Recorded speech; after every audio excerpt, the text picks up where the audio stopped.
এরপরে প্রশ্ন হলো, আমাদের দেশের চাকরিজীবী মানুষ কোনো কারণে মাসে যদি কয়েকদিন ছুটি নেয়, মাস শেষে পুরো বেতন যদি নেয়, তাহলে কি সেটাকে হারাম হবে? অবশ্যই হারাম হবে। আপনি চাকরি করেন, 30 দিন চাকরি করার বিনিময়ে আপনার বেতন 30,000 টাকা হওয়ার কথা। আপনি 2 দিন আসেন নাই অফিসে, ফাঁকি দিছেন।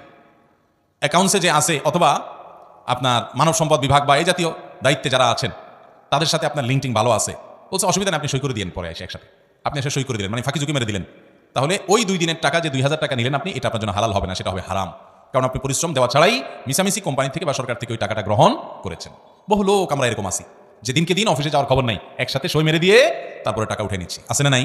ভাইরা আমার, এটা হালাল হবে না, হারাম হবে, হারাম হবে। অনেকে আমরা এই হারাম কাজটার সাথে বিভিন্নভাবে জড়িত। সরকারি অফিসে যাবেন, বহু লোক পাবেন এরকম, দিনকে দিন উনি নাই। বিশেষ করে অফিসার যত বড় হয় এই টাইপের অপরাধগুলো তত বেশি হয়, যে উনি অফিসের প্রধান কর্মকর্তা, যার কারণে ওনারা দেখার কেউ নাই, আর নিচে যারা আছে তারা ভয়ে কোথাও বলতেও পারে না, বলেও না, সবাই নিজের সুবিধা পাওয়ার জন্য ওনাকে জিহুজুর করে। উনি ওই চান্সে একসাথে এসে পুরো মাসের সই বা কয়েকদিনের সই একদিন করে দেয়, আছে না এই রোগটা? ওই কয়েকদিনের উপার্জন হালাল হবে না।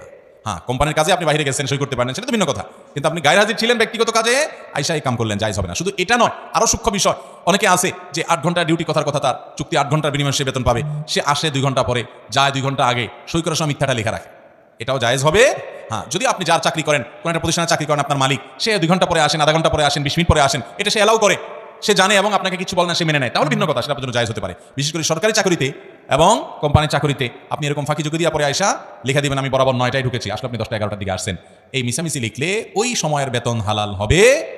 ভাই, ইবাদতের স্বাদ পাবেন না যদি বেতন হারাম হয়, দোয়া কবুল হবে না যদি বেতন হারাম হয়। ওই মক্কায় গিয়ে দোয়া করলেও হাদিসে আছে দোয়া কবুল হবে না, ইস্তেজাবুল লিযালিক, দোয়া কবুল হবে না যদি হারাম উপার্জন। হারাম উপার্জন এমন ডেঞ্জারাস জিনিস, আপনি আমল কম করেন, উপার্জনটা যেন হালাল থাকে সেই চেষ্টা করবেন ইনশাআল্লাহ।